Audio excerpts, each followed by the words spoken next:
Hi friends, welcome to my channel.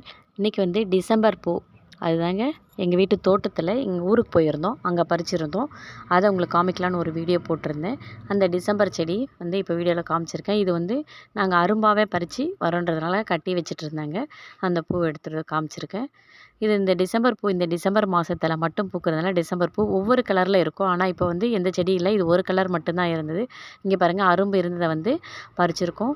எல்லாமே அரும்பாகவே பறிச்சிட்டோம். அடுத்து வந்து சங்குப்பூ செடியில் ஒயிட் கலர் சங்குப்பூ செடி, அதுலேயும் சங்குப்பூ இருந்தது. மழைச்சாரல் நிறைய தூறிக்கிட்டே இருந்தது. அந்த மழைச்சாரலோட அந்த செடியெல்லாம் பார்க்கும்போது ரொம்ப நல்லா இருந்தது. அதுக்காக அந்த சங்குப்பூவோட இந்த வீடியோ ஒன்று எடுத்திருந்தோம். இதுக்கு முன்னாடி என்னோடய சேனல் நீங்கள் இப்போ தான் முதல் தடவை பார்க்குறீங்கன்னா மறக்காமல் சப்ஸ்கிரைப் பண்ணிக்கோங்க. அந்த பூவெல்லாம் பறித்து முடிச்சிட்ட உடனே பக்கத்தில் ஒரு 2 வீடு தள்ளி ஒருத்தவங்க 60ஆம் கல்யாணம். அவங்க அவ்வளோவா யாருக்குன்னு தெரியாது எனக்கு. இருந்தாலும் கூப்பிட்டுருந்தாங்க. இந்த சான்ஸ் நமக்கு கிடைக்குதே அப்படிங்கிறதுக்காக நான் வந்து அதை யூஸ் பண்ணிக்கிட்டேன். பரவாயில்ல தெரியலனாலும் அப்படிங்கிறதுக்காக நாங்கள் அந்த 60ஆம் கல்யாணத்தில் போயிட்டு கலந்துக்கிட்டு வந்தோங்க.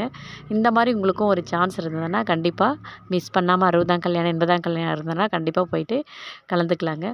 அந்த கல்யாணத்தில் வந்து அவங்களோட முக்கியமான ரிலேட்டிவ்ஸ் அந்த ஊர்க்காரவங்கலாம் ஒரே கலரில் மாதிரி saree அந்த மாதிரி கட்டிக்கிட்டு இருந்தாங்க. அதுவும் வந்து ஒரு சிலரோடது வீடியோவில் இருக்கும் பாருங்கள். ஒரே மாதிரி ப்ளூ கலர் மாதிரி saree தாங்க.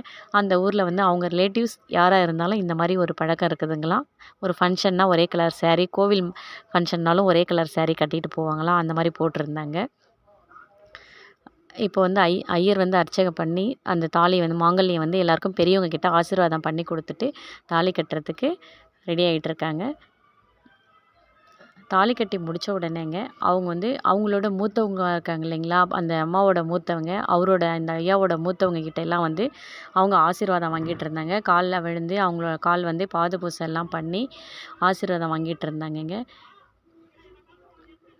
அது ஓரளவுக்கு தான் நம்மளால் எடுக்க முடிஞ்சுது. ஏன்னா நமக்கு வந்து அவங்க அவ்வளோவா பழக்கம் இல்லை இல்லைங்களா, அதனால் தெரிஞ்சவங்களா இருந்தால் நம்ம ஃபுல்லாக எடுத்துருக்கலாம். நான் ஃபுல் வீடியோலாம் எடுக்க முடியல. அதை மட்டும் தான் கொஞ்சம் எடுத்தேன். அதை பாருங்கள், எல்லாருக்கும் அவங்க வந்து மூத்தவங்க கிட்டலாம் வந்து பாத பூஜை பண்ணிவிட்டு ஆசீர்வாதம் வாங்கிட்டு இருக்காங்க.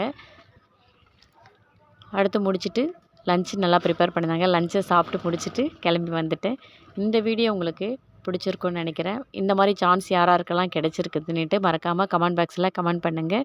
இந்த வீடியோ உங்களுக்கு பிடிச்சிருந்ததுன்னா லைக் பண்ணுங்கள், ஷேர் பண்ணுங்கள். மறக்காமல் கமெண்ட் பாக்ஸில் கமெண்ட் பண்ணுங்கள். தேங்க்யூ ஃபார் வாட்சிங்.